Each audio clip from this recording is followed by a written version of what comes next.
Agar ayollarning go'shti shunaqa arzon bo'lib, zino ko'p bo'ladigan bo'lsa, chorvalarning go'shtlari qimmatli edi. Agar odamlarning orasida hayo suvi ko'tarilsa, odamlarning yuzidan hayo suvi ko'tarilsa, ular uchun samo suvi kamayib ketadi. Bu qonun. Bu qonun. Shuning uchun haqiqiy ulug'vorlik nimada? Ana shu haqda turgan, sobit turgan ozchilik bilan birga bo'lishlikda. Ko'pchilik bilan bo'lishlikda emas. Allohning azobidan qutulishligimiz faqatgina mana shu Allohning dinini mahkam ushlagan ozchilik bilan birga bo'lganimizda bo'ladi.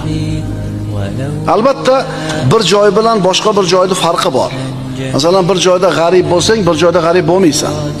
Masalan, biz yurtlarimizda alhamdulillah masjidlar serob, namozxonlar ko'p, solih insonlar ham shunday ziyoda, dinini ushlagan odamlar bor, rahm shafqat, iymon, e'tiqod. Bizda g'arib bo'lmaysiz. Ammo ana shu bir kufr mamlakatlariga, g'ayri dinlar yurtlariga borsangiz-chi,